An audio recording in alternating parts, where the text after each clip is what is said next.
Mangwanani akanaka mhuri yeZimbabwe, tinokuchingamidzai zvekare kune chimwe chirongwa pano paZim Facebook Secrets and Confessions. Tadzoka zvekare nemamwe mamessages. Rekedzai tibva tapinda mumamessages edu atadzoka takakubatirai. Message yedu yekutanga yakamira sekudai so: hanzi makadi zvenyu, ndinokumbirawo kuti munge muchindiposterawo nyaya yangu makavikawo chitupa changu. Ndauyawo pano ndiine confession yangu iyo yandiinayo. Confession yangu yakamira sekudai so: ininiwo ndikurarama ndiri kunoku kumhiri kwemakungwa, kunoku America. Ndakaonawo gogo vangu vachishanduka kuita bere. Mushure mekunge ndavaona vachishanduka kuita bere, vakabva vanditi ndaisafanira kuti ndinge ndichimboudza kana ani zvake, but ndava nezvimwe izvo zvandinosangana nazvo zvandikudawo kuti mhuri yeZimbabwe inge ichindibatsira. Ndambozamawo kuti ndinge ndichinamata kutsanya, but it seems as if it is not even working at all, and handichazivi kuti ndodii. Pane pamwe apo pandakamboti ndiri kubasa ndakabva ndarota gogo vangu, but musi iwoyo zvainge zvakatosiyana. Ndaiwanzokurota gogo, then kana ndavarota kudaro zvobva zvangopererawo kuhope ikoko, but musi wacho iwoyo gogo ndakatovarota, but zvikabva zvachizototanga kutoitika in real life. Ndakati ndiriko kubasa ndavaona gogo, vakabva vati nditevere muzukuru wangu. Ndakabva ndachizotanga kuvatevera, but ndikazotanga kupindwa nechando. Pandakazomuka ndainge ndakaita kuoma, kufriza nechando, but ndakazonopepuka tava kumakuva vachirova rimwe guva rere rakabva razovhurika. Ndo pandakaridza mhere because it was too scary for me. Vakanditi ko uri kuvhundukei muzukuru wangu, pane zvandanga ndichida kukuratidza. Ndokubva ndaridza mhere ndikatopepuka ndichitochema, ende ndakaona kuti ndainge ndisisina kupfeka masneakers andainge ndakapfeka apa. Makumbo angu ainge akazara huruva. Zvinova zviri zvinhu zvakatondishamisa kuti kochii chaitika. Vamwe vangu pavakanzwa ndichiscreama ndakangoita sekunge ndainge ndaona spider. That is how I just lied to everyone. Kubva ipapo kusvika pari nhasi ndiri munhu anongoona masigns and wonders. Right now, I am living kunoku North Carolina with my husband and my 2 sons. Ndinoshandawo as a healthcare worker. I drive a good car, pay my taxes in time. Each and every Sunday, ndinotoendawo kuchurch. I'm just like any other woman, and my marriage, it is okay. But some of these things that are happening to me, ndinotya kuti zvimwe kuda zvinokwanisa kuzotondikanganisirawo kunyangwe marriage yangu, because pane vamwe varume avo vanouya usiku kwandiri vakashama vasina kana chavanenge vakambopfeka, avo vanozviti varume vangu, and ivo vanototi vakandiisa pabarika. Ndo zvinoita varoyi, according to this other man that I always see in my dreams. Vanoti kana uri mukadzi wemuroyi unofanira kuti unge uchizviziva kuti kunyangwe akauya nomwe murume, they can just share between both of them. Zvino as much as I pray, ndinoti kana ndiriko kuhope ikoko zvinenge zvichindinakidza when I am with those men, and this is my secret that I have been keeping in my heart. And dzimwe nguva handirari, ndinokwanisa kutomuka ndichibvunda nekuda kwestress nezvose izvo zvandinosangana nazvo. Sometimes ndinokwanisa kungoti ndichingobuda pamba ndobva ndaona kitsi inenge yakatongomirawo pasaidi nemotikari. Kazhinji kitsi iyoyo inenge iri yeblack. Kunyange ndikaidzinga kitsi iyoyo haimbovhunduki kana kuita sei, inongoramba yakanditarisa. Even when I get into the car, kitsi iyi inotanga kutomhanya ichinditevera. So I once asked my boys kuti, did you see that cat? Can you see that cat that is following us? Vana vakatodongorera kutoita sei, but kitsi yacho iyoyo it seems as if inongoonekwa neni kunyange ndiri kubasa. Sometimes I can just look outside of the window, ndinokwanisa kuona paine kitsi nembwa, but imbwa iyi handiwanzi kuiona each and every time. Inenge iri bulldog, iri yeblack. Zvinhu izvozvo zvinongoramba zvichingonditeverera. So going back to the past, I think kuti mugore ra1997 ipapo ndo pakakanganisika upenyu hwangu nekuda kwezvose izvo zvakaitika. Back in Gokwe, I was somewhere around 13 years. My parents had said kuti ndaifanira kuti ndige ndichienda kuGokwe to spend the school holidays nagogo vangu amainya kubereka baba vangu. Saka ivo vainge vatori muroi muzviito zvavo zvose. Pane zvose zvavainge vachiita, one could just see kuti gogoka utsinye hwavainahwo ndehwemuroi chete. At that time upenyu hwainge huchiri hwakaoma. Maybe nekuda kwehurombo ndo zvakazokonzeresa kuti gogo vange vachizova munhu ainge ari very toxic. She was quite a toxic woman. Vaingogara vachingonyeya chete vanhu vemuvillage ende vasina kana munhu wavanomboshuwira chakanaka. She used to criticize a lot, almost everyone. Vaiti kana vakakumbirwa kunyange chavanenge vakumbirwa nemuvakidzani wavo, vaizotofamba raini rose vachinyeya munhu uyo anenge akavakumbira something. And I am scared kuti ndeniwo ndinenge ndava kuda kuvatoredzera. Recently my husband and I, we had an argument. Akaburitsa mashoko ekuti why are you being so toxic? And ndega ndava kutozvinzwa kuti ndiri munhu ari toxic asingakwanisi kuraramika naye. So the night when I saw gogo vachishanduka kuita nyoka, this was on a day when she told us kuti tainge tichifanira kuti tinge tichienda kunorara quite earlier on. So we then went to bed. So ndakati ndakarara kudaro, ndaingoti ndikarara ndobva ndavhunduka. Then when I woke up ndakabva ndachizoona gogo vakatomuka vakaburuka kubva pamubhedha. Isusu tainge tichirara pafloor. Vaburuka kubva pamubhedha kudaro ndopa vakabva vachizotanga kukurura nhumbi dzavo vakabva vatidongorera. I pretended to fall asleep but ndainge ndichitovaona. And after that ndopa vakabva vachizotora rimwe zambia ravo. Vatora zambia riya vakangorimonera zambia riya ndokubva vachizoenda vakanomira padhuze nepadoo. Zvekare vakatidongorera vachida kuona kuti tainge takarara here. Ina handina kana kumbopfakanyika kana kuita sei, ndakangoramba ndiri zii ndichivaona ndakavatarisa. Then vakabva vachizotanga kutenderera vari panzvimbo imwe chete. Izvi vakazviita for about 2 minutes. Ndakati ndakavatarisa kudaro ndakatogumisidzirawo ndava kutonzwa dzungu because vairamba vachingotenderera chete vachingotenderera vari panzvimbo imwe chete. Vapedza kuita saizvozvo vakabva vachizosunungura zambia riya vakabva vachizorirasa pasi ndokubva dhoo razovhurika rega. Mukoma vakabuda panze, vainge vasina kana chavainge vakapfeka. Chakazoita kuti ndinge ndichizomuka, it was because dhoo iroro havana kana kumboribata, vakangorisiya rakadaro. So I then woke up ndichida kurivhara. That was when I just felt like I needed to follow her. Ndopa ndakabva ndazobuda panze ndikaenda ndikanohwanda kumashure kwerimwe drum remvura.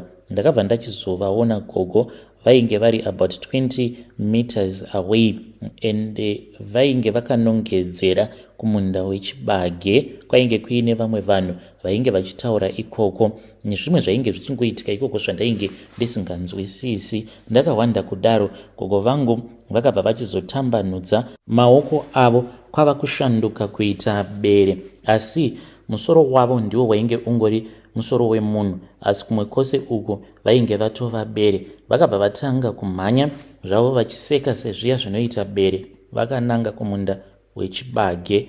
I returned back to the bedroom.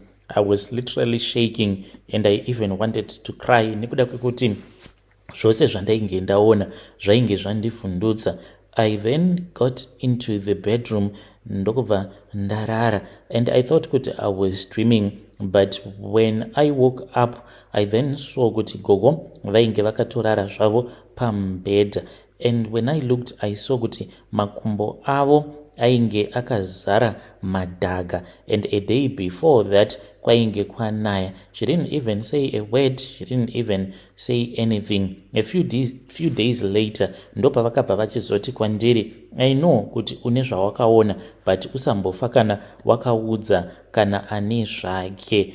Until when my parents came to pick me up at the end of the holiday, ndikabva ndachizodzokera kutown kwatainge tichigara nevabereki vangu. I then moved to the USA. When I was somewhere around 21, I got married, had kids, and I thought kuti life has moved on. But ndipo apo pandakabva ndachizotanga kuvarota gogo mushure mekunge gogo vashayika. Until this very day, ndiri munhu wekuti even though ndiine mwoyo wakanaka, but even on social media kana ndikanzwa zvichinzi kune mumwe munhu asangana neproblem yaanenge asangana nayo, ndinotoseka. But ndapedza kuseka kudaro dzimwe nguva ndinozototanga kutochema ndichiti asi nhai Mwari, ko chii chiri kuitika kwandiri? Vanhu vose vanouya nemaproblems avo kumachannels akasiyana-siyana emaconfession, ndichitoteerera ndinenge ndichitoti dai atowedzera munhu iyeye, atowedzera kutorwara, kana kuti maproblems acho dai atowedzera, so that munhu iyeye kana kuri kunzi anofanira kuti ange achizviuraya, ange achizosvika pakuzviuraya nekuda kwemaproblems aanenge achisangana nawo. That is what has been going on in my life, and I am scared kuti zvimwe kuda ndava kutoda kutoita muroi. Muri yeZimbabwe ndibatsireiwo, inini handiri kuti ndinge ndichizoroya. Ende zvakamboitika izvo zvekuti ndinorota gogo vachienda neni kumakuva, tiriko kumakuva ikoko vobva vatanga kufukunura guva, and when I get scared pandinozovhunduka ndobva ndaona kuti makumbo angu anenge akazara neshena. I did not want that to happen anymore. So ndiridawo kuti mundibatsirewo, please ndibetsereiwo, ndichange ndichizotevererawo ndiri mucomment section. Vedare ndo message iyo yandakatumidzirwa ichibva kuna vanzvadzi vedu. Ngatizamei kuti tinge tichitaura navo vanzvadzi vedu ava mucomment section. Strange things indeed they do happen in this world. Rekidzei tibva taenda panyedu inotevera. Nyedu inotevera yakamera sekudai so. Hanzi makadi zvenyu mukoma, ndinokumbirawo kuti munge muchindiposterawo nyaya yangu makavikawo chitupa changu. Ndauyawo pano ndiine confession yangu iyo yandiinayo. Confession yangu mukoma yakamera sekudai so. Saka ininiwo ndinoitawo zvemassaging, but I do it privately. Then ndakabva ndachizotanga kutaura noumwe murume uyu iye akabva achizondiudza kuti ainge achidawo maservices. Saka massage iyi yandinoita dzimwe nguva ndinokwanisa kuzogumisidzirawo maybe ndarara neclient, depending nekuti client yacho inenge ichida kundipa mari here. It's not like I'm a prostitute, but pane zvinozongoitikawo. Kana zvaitikawo ndakangozviudzawo kuti zvinenge zvaitika, and this is what I was told by this other friend of mine. Akanditi dzimwe nguva unokwanisa kusangana nemamwe maclients avo anozokukumbira kuti unge uchizorara nawo, so you can just increase the money and then ubva wachizongorara neclient. So ipapo I got a message from this other Nigerian guy. Akabva andiudza kuti anogara kuSenton and he wanted a private massage. Ndikabva ndati it is okay. After tawirirana mari, and then he gave me mari call out and deposit. Ndobva ndachizoenda kuSenton kuya. I was surprised kuti the guy, he stays alone, hana kana mukadzi, in a very big house. We then started talking, and then he said he wanted me in his bedroom so that we can start the massage. Ndikabva ndati it is okay, and that is exactly what we did mukoma nashi. And when I started working on him, akabva andiudza kuti I had hands that were as soft as wool. It was just a compliment. Takaramba tichingotaura zvedu kudzamara azondiudza kuti ainge ava kusakwanisa kana kuzvicontrola. Ndikati so what am I supposed to do? Akabva anditi ko unozvifambisa sei kana kuri kunzi unenge uine client iyoyo yobva yatadza kuzozvicontrola. That was when I asked him kuti iye what was he opting for, and he told me kuti kana ndichida anokwanisa kundiwedzera mari. Ndikati no stress, mari tikabva tawirirana pamari yatainge tawirirana, ndokubva andipa mari yacho iyoyo. Then he asked me kuti tinge tichizorara tose. We slept together mukoma nashi, but kubva musi iwoyo kusvika pari nhasi ndiri munhu wekuti ndiri kungorwara chete, ende zviri kundityisa ndezvekuti ndinobuda discharge yandaimbobuda yainge yakangoita mvura kuita kunge madziwa like so, but now it has since changed and I really do not know kuti zviri kukonzereswa nei, nekuti ndakatomboenda kumadoctors ndikanzi ndinge ndichienda kwagaino. Ndakaenda kwagaino, mari yakasvikawo pakupera, ndichingofamba ndichingoendawo kuna nagaino vakasiyana-siyana, ende vose vari kuti I am okay, chibereko changu chiri right, but kuti ndige ndichiziva kuti zviri kukonzereswa nei zvose izvo zviri kuitika kwandiri, kuti ndinongogara ndichingobuda discharge yakawanda kudaro, ende ndava munhu anongogara achiita mainfections because ndinongogara ndakaisa pad ikoko, because discharge yacho inenge yakawanda zvekuti kana ukasariisa pad racho iroro unotozogumisidzira wava kutochururuka madischarge iwawo apa nekunhuhwa zvekare kunenge kunhuhwa nekuda kwedischarge. Saka yakambotanga ichibuda iri transparent, ipapo hangu ndainge ndisina problem zvachose nekuda kwekuti yaingova iri transparent, but now I am scared kuti kochii chiri kuda kumboitika, because iyo pachezvayo discharge iyi yakazochinja color. As we are speaking right now, mukomanashi, discharge iyi dzimwe nguva inobuda yakaita milky white, dzimwe nguva inobuda yakazangana neropa. So handiziviwo kuti mhuri yeZimbabwe ndingabatsirikanawo sei. Murume uyu akabva achizondibloka, and when I tried to even go to the place where he stays, ndokubva achizofonerwa nemasecurity kunzi pane munhu pano ari kuti ari kuda kukuona akamira pagate. That was when the guy even threatened me, akati anokwanisa kundisungisa, and haana kana kumbondivanzira, akatoti I'm going to frame you kuti pawakauya kunoku wakandibira something, and if I want to do that I can do that quite easily. Saka ndodawo kuti mhuri yeZimbabwe indibatsirewo, please help me, I am begging you. Kune avo vachandibatsira ndingatenda chaizvo, uye zvekare ndichange ndichizotevererawo ndiri mucomment section. Vedare ndo message iyo yandakatumidzirwa ichibva kuna vanzvadzi vedu avo. Ngatizamei kuti tinge tichitaura navo vanzvadzi vedu mucomment section. Zvakangooma hazvo veduwe.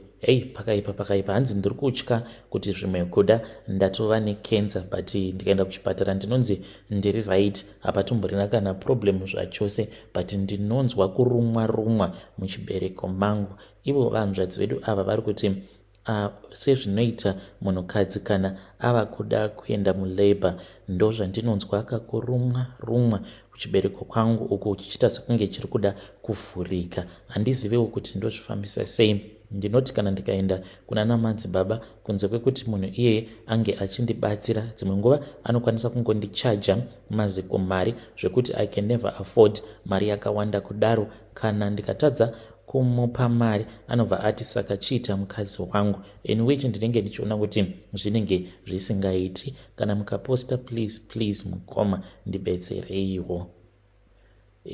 That was another message that was sent to me by our dear sister. Ngatizamei kuti tinge tichitaura navo zvekare mucomment section. Zvakangooma hazvo veduwe. Regedzai tibva taenda panyaya yedu inotevera. Nyaya yedu inotevera yakamira sekudai so. Hanzi makadi zvenyu mukoma, ndinokumbirawo kuti munge muchindiposterawo nyaya yanguwo makavika chitupa changu. Ndauyawo pano ndiine confession yangu iyo yandiinayo.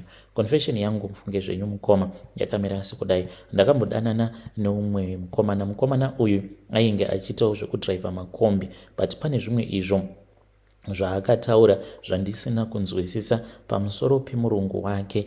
Akangoti one day, murungu wangu dzimwe nguva anopota achinditora, asi kana anditora anoenda neni kune imwe imba yake yekubelvedhia. Zvaanoita neni ikoko zvinondibowa. He was so drunk, munhu wekuti anonwa doro uye zvekare anosvuta mbanje. So then he said kana aendwa naye nemurungu wake ikoko kubelvedhia, then murungu wacho anobva achizosika naye bonde. I was shocked. Then mangwana acho makuseni ndakamuka ndichimubvunza, akabva ati handiti tanga takadhakwa here. Mukudhakwa vanhu vanokwanisa kungotaura zvimwe zvinhu zvisingatomboexisti zvachose. Saka ndikudawo kuti mhuri yeZimbabwe inge ichindibatsira.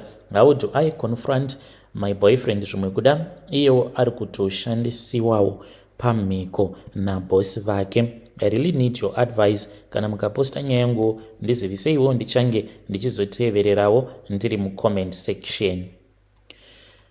Vedare ndo message iyo yandakatumidzirwa ichibva kuna vanzvadzi vedu. Ngatizamei kuti tinge tichitaura navo vanzvadzi vedu ava mucomment section. Akomanaka zvakangooma hazvo vedu we. Pakaipa. But kune munhu here angangokaruka atongotanga kutongotaura kuti bosi vangu inini vanondiita zvakati nezvakati. Do you think kuti zvinhu zvakadaro zviriko here kana kutoti zvinhu izvi zvakatoitika? Let us try to speak with her in the comment section. Strange things indeed, they do happen in this world.